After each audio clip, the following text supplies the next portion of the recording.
Oh,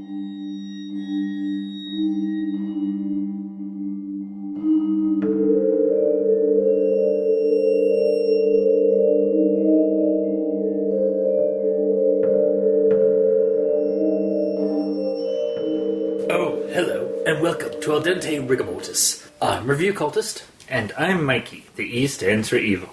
And today we're... Wow. It's not the same without Dr. Leviathan. I know, right?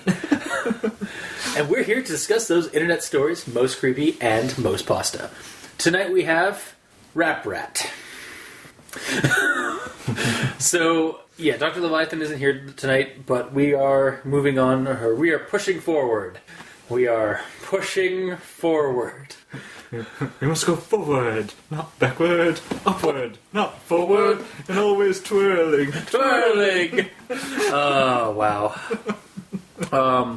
Yeah, so we're doing Rap Rat because one of our Tumblr followers decided to send this one. It's the same one that sent us the Black Friday incident one. Ah, yes. So, thank you again. I don't say that with any hint of sarcasm or anything.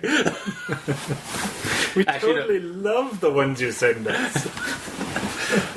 Well, but no, seriously, thank you for suggesting.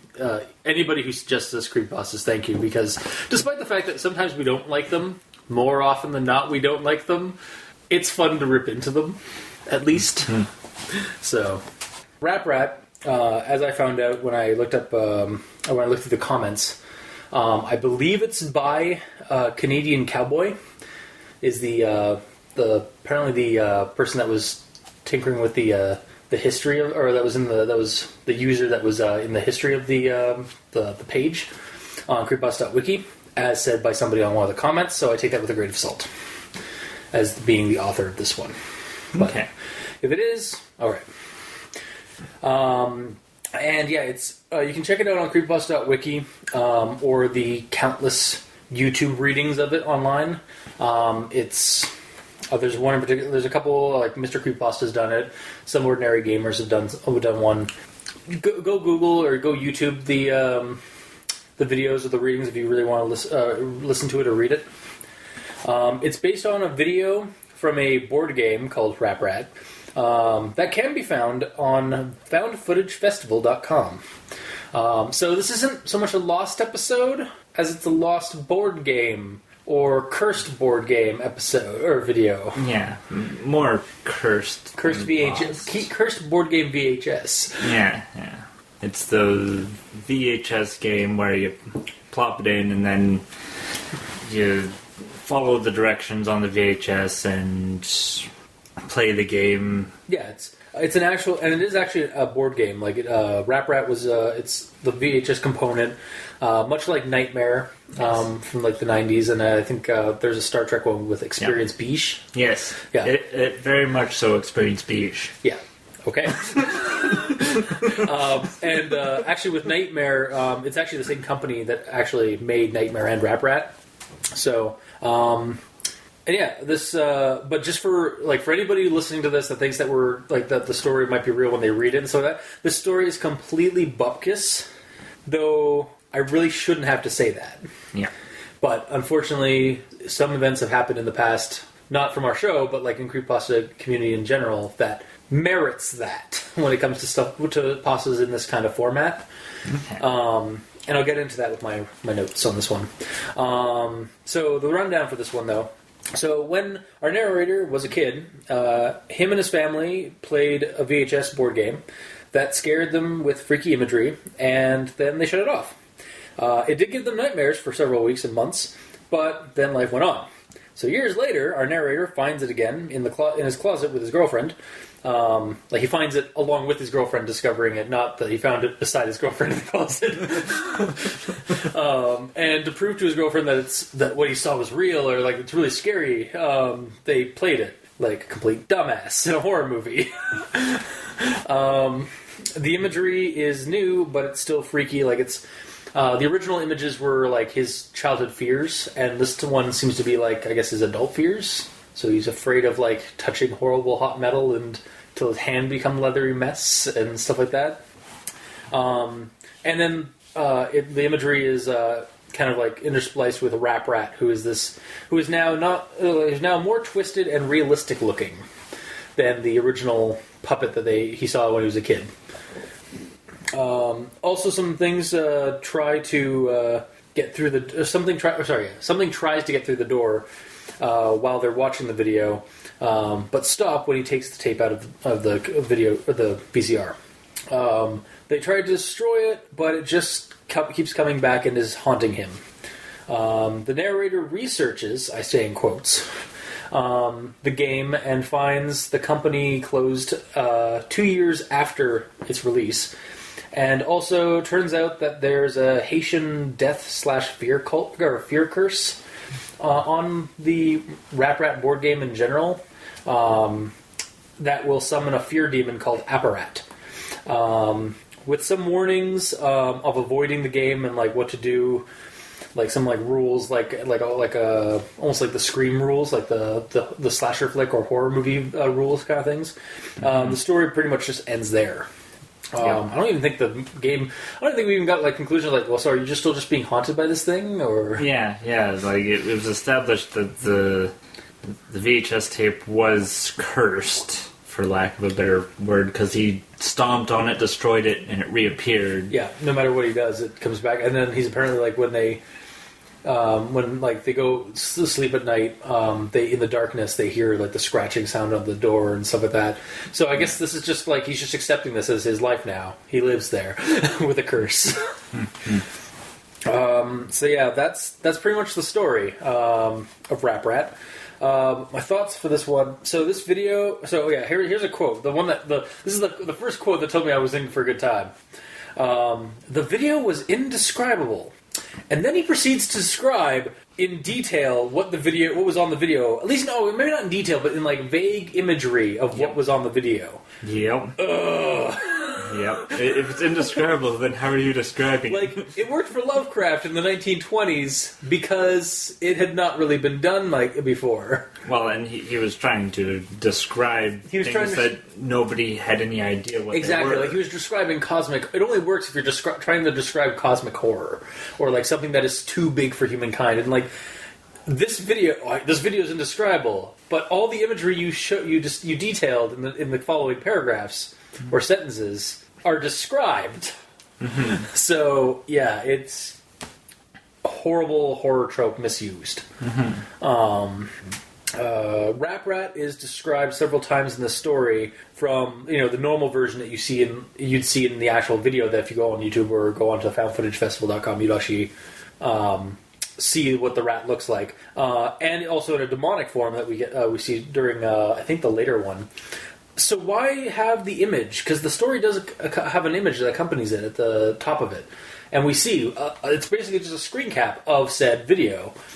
And also, for that matter, look at like the descriptions of even the normal version that like is supposed to be the one that you see, that they see as a kid with the Rap Rat screenshot, is supposed they're completely different descriptions, or they're like really weird descriptions of that thing. Like it's like, have you never seen a rat before? Like, because there's literally scenes like it didn't even look like it was supposed to be a rat. I don't know, like it didn't even look like one. It had 2 buck teeth on. It's like that's what a rat has, or it had, its ears were way too big. It's like, have you seen Mickey Mouse? Like and it's like it had bloated features, or like it's bloated like just around around its mouth. It had bloated features, and it's like, those aren't that bloated. Like it just and then it describes the eyes as being like huge and glassy and fishy. They didn't look glassy or fishy. They just kind of looked like cracked out eyes, maybe at most. Is a better description, but like not glassy at all. Like, and then they reference it as a costume at one point in the story, and then refer to it back again as the puppet. So it's like, what? Yep. So just, if you're going to describe something in detail several times in your story, even different versions of it, don't bother with the image that you're basing your story off of, because that's clearly what this one is based off. Yeah. It's based off of the video, and it's based off that screen cap. Yep. Show, don't, or is it, I guess it's tell, don't show, right? That's kind of the premise. Like, write the description, don't show the image if you're writing a story. Yeah. Like we've said several times, and like the spirit of Dr. Leviathan would say, he was here, just shaking his head. Well, and they are basing it off of something that actually exists. Yeah. So Also, yeah, that we're kind of also going to that degree. We're also going into the same issue that we've run in a couple of times with when it comes to Disney haunted videos, or where like the Disney company is corrupt because they're actually responsible for pumping this out. It almost seemed like this one was also kind of attacking this real life game company. Also, this game company closed 2 years after the release of Rat Rat. Mm-hmm. That's not really that conspicuous. Yeah. If you think about it. Like, I mean, I could see maybe like 2 or 3 months afterward, maybe, yeah. But not 2 years. Yeah. Well, and I actually looked into that because I have the notes here. Yeah. And it comes down to the author not realizing that a game can have multiple publishers. Yeah. Because J.W. Spear and Sons Games was one of the co-publishers of Rat Rat and was acquired by Mattel 2 years after. The one that he lists in the story, A Couple of Cowboys, from what I can tell, there's not a whole lot of information on the web for them. Oh, okay. But I have definitive proof based on the games that were released. Like, they've done Nightmare, which came after, and Atmosphere. Which is another one of those. Which it's is a horror-based board game. The Nightmare series type thing, but the last one was in 2006. So they're still alive as well. So they're still publishing things, just not as part of Mattel, which this leads you to believe they are. Yeah. And just doing the minimal research that I could do and getting as much information as I could, that sort of disproved the whole, they closed 2 years. So did they not even, so they didn't even do, so the guys who did Nightmare didn't even do Rat Rat? They did. They did. They were one of the co-publishers. Okay, co-publishers, right, okay. That it was like their second game that they ever did. Gotcha. Okay. And I got that from BoardGameGeek.com or whatever. Oh, yeah. That has all the board games and gives you publishers and all that, and you can see whatever games they've done. Nice. Head out to BoardGameGeek.com. Check out. Remember, the more you know. The more you know.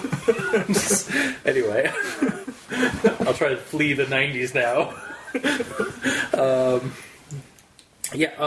I did some other research myself for in regards to Apparat. So, looking it up again, I did a fairly quick search around, like just looking up to see if Apparat was actually some kind of demon from folklore or something like that. Did not find a damn thing. The closest I could find were like translations of it. Apparently, Apparat is like Philippine translation to apparatus. Okay, but did you find anything else? I did a fairly cursory look just to see if I could find anything about Apparat, and I didn't really see anything. But yeah, what I found was that Apparat is Latvian for apart. Okay, yeah, again. So it's it's a translation thing. Yeah, it's not really. There's no as far as I can tell. There's no demonology connection now, or no real world connection. Which now that will go into something I have at the very end of my thoughts for this one. But yeah, that's like. Yeah, and it would have been interesting if they'd searched it, found a definition, and then worked that into the story some way. Yeah, like for apart, maybe it tore his relationship apart with his girlfriend. Exactly, yeah. That would have added something to the story. Yeah, exactly, yeah. Like, it's like, this seems to be something, I guess the creator came up with their own demon name and thing, and just like, oh, well, I'll make it Haitian because maybe I read something, or I know a little bit of something about like toy companies and like how they'd get third party factories somewhere in Haiti or somewhere poorer to get the kids and child labor law kind of stuff like that. Maybe maybe they had some inkling of that and they used that for this, but it just seems weird that they went all through this trouble of having this demon name that they made up. Yeah. And when they're trying to kind of give this some credence of reality. Yeah. With everything else. And then it leads to the question, how exactly did you find that information? Because, we've done Google searches and not found anything. Yeah. Also, kind of on that point, so the anagram thing about this story is sort of off. Because loose anagrams aren't really a thing, or they're kind of just really silly. If you're like, oh, a loose anagram was like, so what? Like, I am Tom Riddle suddenly becomes Voldemort, or it's like, what if it was like, I am Tom with an H in the T, like THOM, and it's like, so I am Voldemort. Like, that's kind of the same thing. And also, so like so this anagram is that the whole thing is that in the story the mother of the child who got hurt or killed in the when they were building the puppet in Haiti, cursed or had Apparat curse the company, the board game, and stuff like that, so that it would summon the demon whenever you speak its name, or I guess say the anagram too. So Apparat is APARAT. Rat has 2 R's. Yep. So, just like if this is an original this demon that you've come up with, like this fear demon, is an original concept. Why not have that second R in its name? Yeah. And it's not even like a typo or anything. That's just like legitimately just left unlooked at. Yeah.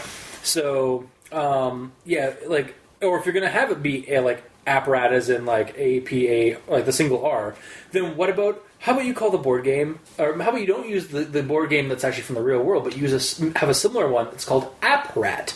And the whole app thing is an abbreviation of application of the VHS on a board game. Basically, this could have been made a bit more original and creative by getting rid of the image that and changing some names a bit, like of the company. Like, don't have it be a real be a real company. Don't have it be like if you're making up the demon, the evil creature.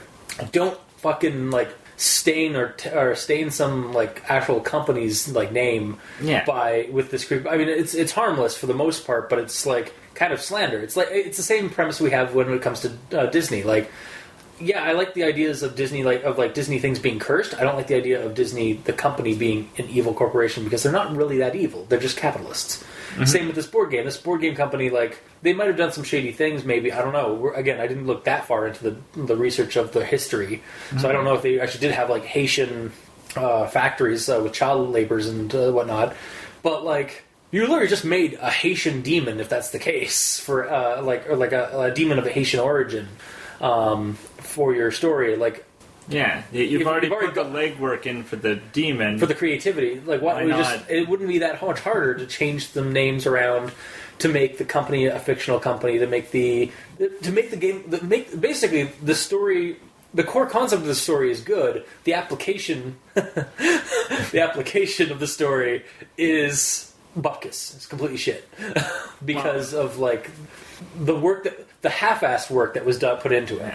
And part of that problem is they're trying to root it in reality. Yeah. Like, have people Google the company name and the board games, like, oh yeah, they really exist type thing. Yeah. That leads credence to the story. It's like, no, just because it exists doesn't mean the story is true. Yeah. Like whole communities have been made of like people who make hoaxes. Mm-hmm. They've been made of both creating and discrediting hoax theories and stuff like that. And that's the other thing I have, because this one is kind of falling into the format of the story, the way it's written and the way we're presented with a bunch of rules about it and stuff like that. Of like, oh, if you have a board game of Rap Rad, blah blah blah, try to avoid it and stuff like that. It's kind of bordering also into that ritual, in that genre of creepypasta that we haven't really touched on a whole lot in the show. That are basically ritual creepypastas. They're creepypastas that are done up to have like a fake like summoning ritual or something like that. That's like, oh well, if you do this is what's going to happen. You're going to summon some horrible demon thing if you do these kind of steps. And that's kind of what this is kind of trying to give credence to. It's trying to make it seem like creepypastas are real, and they're really not. They're just scary stories that you tell at campfires, or for these digital campfires. Or share with your friends, because like you want to give them a quick scare or thrill or something like that. Like, that's the premise of creepypastas. They're fiction. Mm-hmm. And this one kind of tries a little too hard with the immersion to try and make it a little too more real. The problem with ritual creepypastas. At least the problem I have with those ones. And then, because the problem with ritual ones is that we get instances that, like, the Slenderman taboo stuff now that's happened, where where the two kids in, I don't remember the state, but somewhere in the northern states, tried to kill one of their friends so that they could go and be with Slenderman in his house in the woods. Like, that created basically a taboo for anybody who wanted to keep writing stuff about Slenderman or creating content for Slenderman, because suddenly the media, who had been on board with Slenderman being as a media craze prior to that, suddenly saw it as a danger. Mm-hmm. And that's the problem, because somebody took it too far. And that's what kind of the problem is with ritual creepypastas, is that they start off harmless, but then they do kind of have the potential to encourage somebody who's maybe be a little bit more unstable than the regular person to go too far. So that's that's the other issue I have kind of with the story on a deeper level than what we are presented as well. Wow. And in this scenario, going too far is trying to find a copy of Rap Rat for over $500. Are you serious? Yep.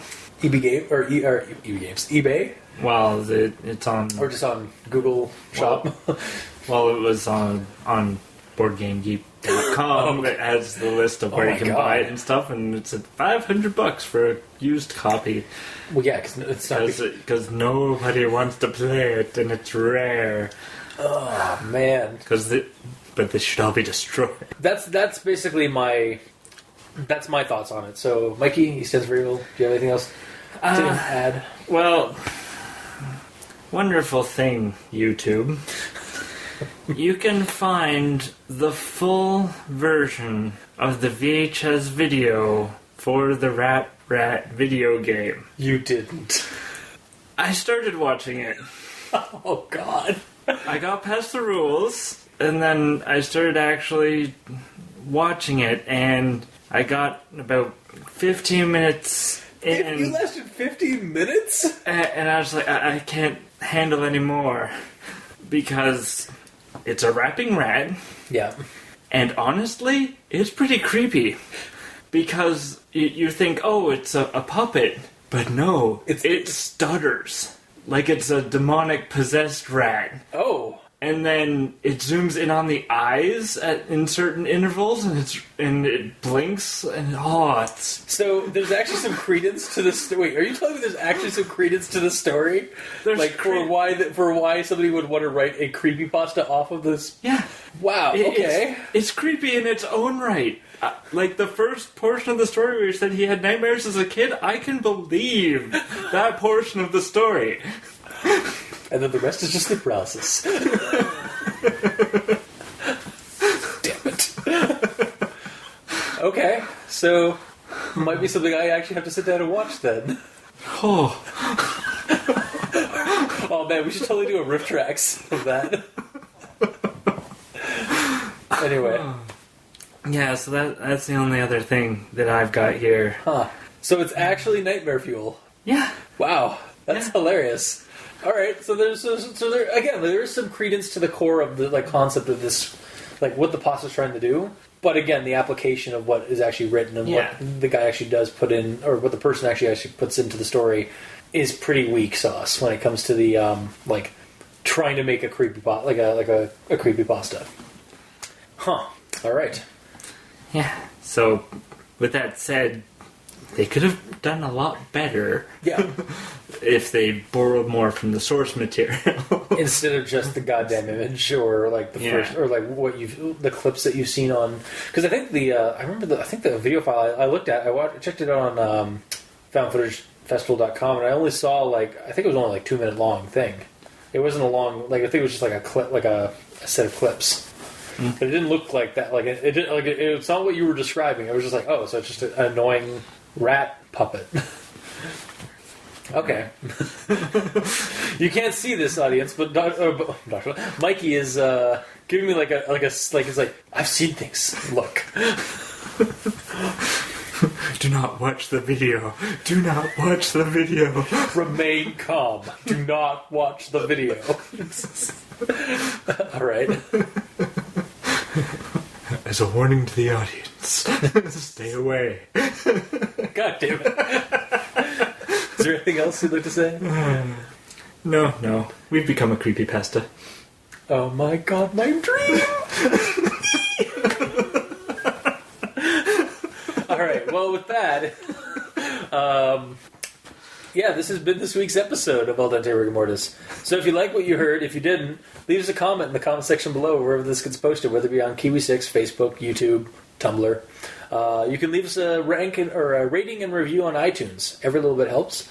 And you can send us a Twitter, or you can talk to us on Twitter at E stands for evil or Dr. Leviathan. Hey, if you have any more Nightmare Fuel that you'd like to send Mikey's way, send it to his Twitter feed. Or mine. I'm fine with it. I love how you pointed out that yours was Dr. Leviathan. No. Oh, shit. Okay. Review Cultist. On Twitter. And, you can also send us, you can send us links and suggestions on through email at aldenterigormortis@gmail.com. That's ALDENTERIGAMORTIS @gmail.com, where you can also send us suggestions for other creepypastas you'd like to discuss on the show. And if you'd like, you can check out the title cards for each episode, where they're on Tumblr, crazonstudios.tumblr.com, or they're on the YouTube channel with each video, or with each video version of the podcast. And if you'd like, you could support us. Go to Patreon and look up Al Dente Rigor Mortis and select the tier of patronage you'd like to support us at. So, until next time, I have been your host, Review Cultist. And I'm Mikey. The E stands for evil. And this has been Al Dente Rigor Mortis. Sleep well.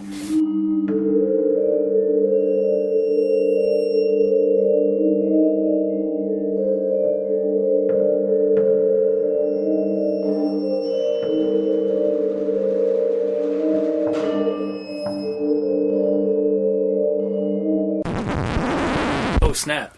We forgot the recommendations. Okay, so, I won't recommend Rap Rat in terms of the actual story, but apparently go check out the actual full-length video that you can check out on YouTube, was it? Did you check it out, Mikey? YouTube. Yeah, because apparently that's Nightmare Fuel. So if you want to get your daily dosage of Nightmare Fuel, check out Rap Rat, the actual board game video. But yeah, not the story. And Mikey. Yeah, and I don't recommend it. The story has a lot of stuff that's made up that it makes you go, well, how does he know that, and why is he telling us this stuff that he obviously, like, how could you know? Yeah. And then, as I've warned before, don't watch the video. So, one yay on the video, and one nay on the video. And then, don't let this give a bad name to video board games. No, because there are some good ones out there, like the Nightmare one that is actually put out by the same company. I watched the first portion of that video, and it was just hilarious to watch. Yeah. The black hole. So, and I can only imagine how fun it would be to play. Yeah. So, I remember having that as a kid too, and I actually have the Star Trek one, which is also just a delight. yes. But that's not really horror. I remember really wanting Atmosphere. Dr. Leviathan, how did you get here? Science? Fair enough. well, good news. There's a DVD edition of Atmosphere. Really? Yes. Sweet. Good, because I don't have VCR anymore. Those things are out of manufacturing right now, as of what, like last year or 2 years ago? So, way to date us. Cultist. Alright. And surprises of surprises, I do not recommend this. It was, I don't know how much you guys caught on this. You probably caught everything I would have said. But yeah, it's just bad.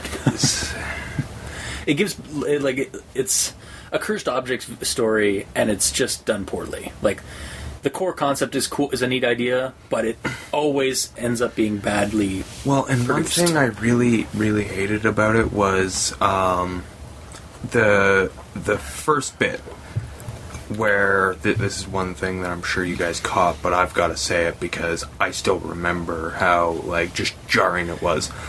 So they get a game, and the narrator doesn't want to play it. Yeah. But the brother does because he's, tough shit and everything. Mm-hmm. And then, like, the next time we hear about the brother, he's 3. Yeah. So, like... And, like, he runs away from, whatchamacallit, Rap Rat, like, just immediately. Yeah. Just goes screaming out the room. So, yeah, it's just... And, like... Just inconsistencies. Yep. And, like, yeah. Just, that's the level of thought process behind this story, and it just irked me. Fair enough. Alright, so... That's our recommendations out of the way. So see y'all next time.